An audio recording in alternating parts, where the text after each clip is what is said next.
Europe 1. C'est l'heure de l'édito international. Bonjour Vincent Herouette. Bonjour Pierre, bonjour à tous. Vous revenez sur l'attaque d'une église au Nigeria.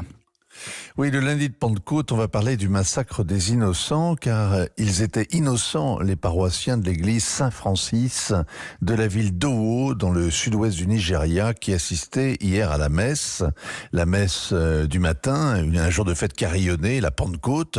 Les tueurs étaient une demi-douzaine, ils ont jeté des bombes et ils ont mitraillé les fidèles en prière. Ils en ont tué des dizaines, on ne sait même pas combien. On sait seulement par le Vatican qu'il y a de nombreux enfants parmi les victimes. Le président du Nigeria, Muhammadu Buhari, a dénoncé un meurtre odieux de fidèles. Le président Buhari ne parle pas de massacre, son indignation est modérée. Il n'aime pas les crimes odieux, mais il supporte assez bien les meurtres ordinaires, ceux qui sont en train de transformer le pays le plus riche et le plus peuplé d'Afrique en coupe-gorge pour les chrétiens. Alors, quelques repères, Vincent. On estime que la moitié des 215 millions de Nigérians sont chrétiens et vivent surtout dans le sud, alors que le nord du pays est musulman.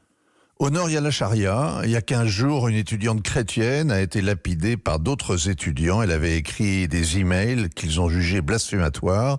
Ils l'ont mise à mort et ils ont brûlé son corps. C'est là que sévit Boko Haram depuis 15 ans, qui a eu des enlèvements de lycéennes.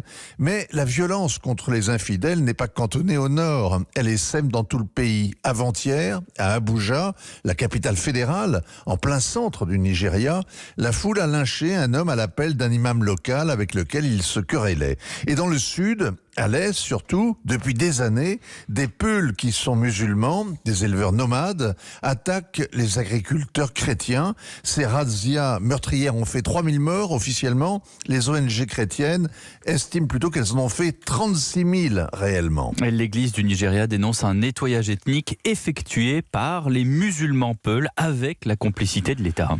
Oui, et le plus frappant, c'est que jamais aucun Peul n'a été traduit en justice. Et pour cause, Miyetti Allah, l'organisation de défense des droits des bergers Peuls, est dirigée par le président Buhari, qui est Peul lui-même. L'état-major de la police est Peul. Tous les dirigeants de l'armée sont Peul. Le plus choquant, c'est le silence des journaux de 20 heures, qui ne disent pas un mot un jour de Pentecôte d'un massacre dans une église. Le monde ne veut pas voir ce génocide au ralenti. D'ailleurs, quand ils évoquent le Nigeria, les médias parlent d'affrontements interethniques, de règlements de comptes obscurs pour la possession de la terre. Ce renvoi dos à dos paraît équilibré, mais c'est faux, c'est de la désinfo. Les Peuls ne font pas une guerre de pâturage, mais une guerre de religion. Ils viennent pour islamiser le sud comme ils l'ont fait au nord.